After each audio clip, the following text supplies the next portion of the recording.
Estaba haciéndome una pregunta que quiero compartir con ustedes. ¿Cómo nos puede cambiar un libro? ¿Cómo nos puede cambiar un libro que leemos o cómo nos cambia un libro que escribimos? Cuando termina un periodo, un año, por ejemplo, o una etapa en la vida, en la educación, en la formación, o una experiencia de cualquier tipo que plantea en nuestra existencia un antes y un después, siempre existe la oportunidad de hacer un alto y preguntarnos qué hicimos bien y qué podemos hacer mejor. ¿Y qué haremos nosotros en el periodo nuevo que se inaugura bajo las circunstancias que sea?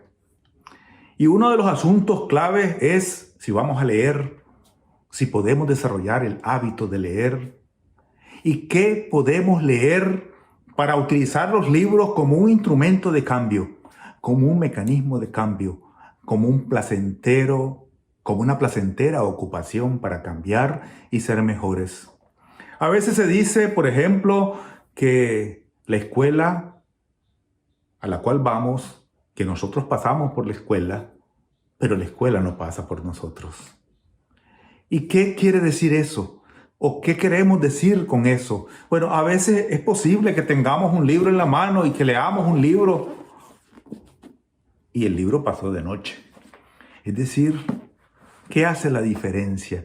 Y yo creo que hay dos claves que hacen la diferencia de que un libro pase de noche desapercibido, desaprovechado en la intensidad de su contenido o en las cosas que narra o en las experiencias de vida o en las ideas, en las emociones, en las oportunidades que puede representar para nosotros descubrir a través del libro escenarios desconocidos y abrir ventanas y luces que puedan ayudarnos a vivir, a ser felices y a resolver situaciones particulares en la vida de cada uno. Y son, en primer lugar, es si estuvimos ahí. Es cierto, tuvimos el libro en las manos, hojeamos las páginas del libro, pero es probable que mientras estábamos recorriendo las páginas del libro, nuestra mente, nuestras emociones, nuestras ideas estaban en cualquier otro lado menos en el libro. Entonces, cuando pasaban 3 o 4 páginas, teníamos que regresar a la idea porque la idea se había perdido. Y esa interrupción constante durante esas 200 o 300 páginas del libro, a lo mejor estuvimos en el libro solo en 10 o en 20 páginas, porque en el resto de las páginas, mientras estábamos con la vista sobre las hojas y sobre las letras, quizás nuestra mente estaba en otro lado. Ese es un error fatal y es un error de la vida.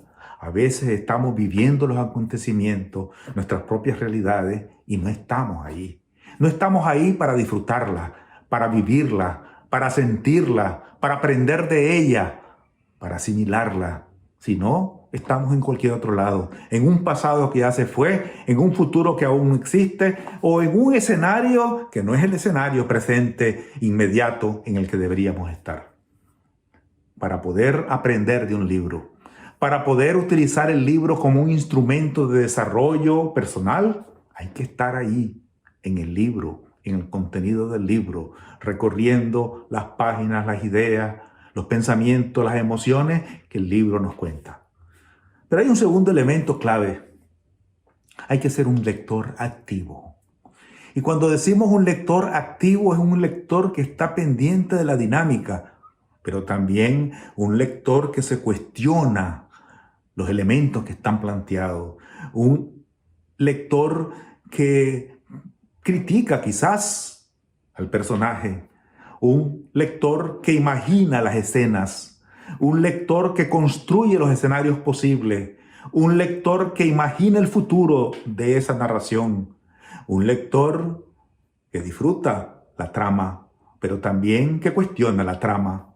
Un lector activo, un lector que construye con el autor el libro. Por eso se ha dicho muchas veces que el escritor escribe la mitad del libro, porque la otra mitad en realidad la escribe el lector. El lector crea su propia historia y eso es un lector activo, un lector creativo, un lector que expande más allá del libro.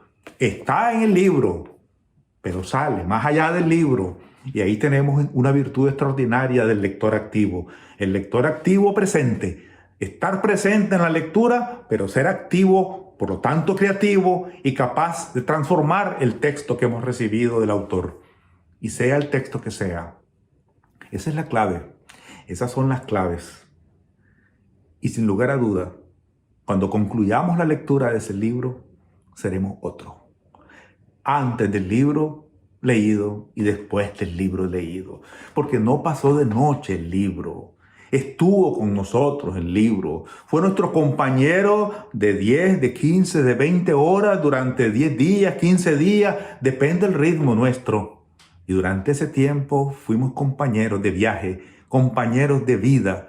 Incluso a veces compañeros de acontecimientos personales, en un momento de tristeza, en un momento de dolor, de euforia, de entusiasmo, de victoria o de fracaso. En ese momento, a lo mejor ese compañero de esa época era un libro determinado y ese libro determinado es capaz de transformarnos.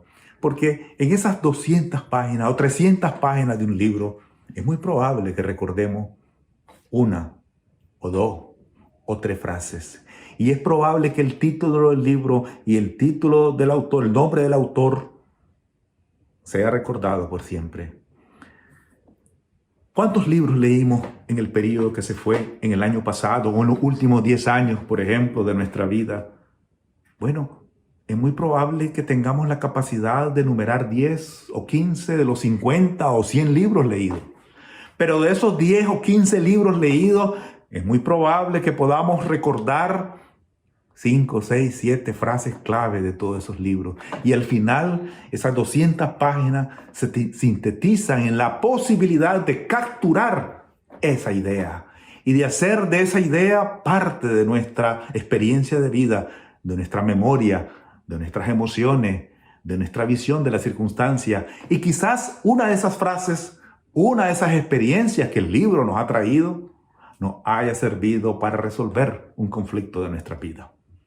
Así es que yo los invito en las etapas de cierre de año, en las etapas de apertura de un año, en las etapas de cambio de vida por alguna circunstancia personal de cualquier tipo, a reflexionar sobre la posibilidad de encontrar en los libros una oportunidad de aprendizaje y de desarrollo.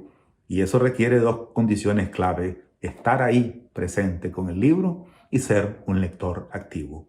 Muchas gracias.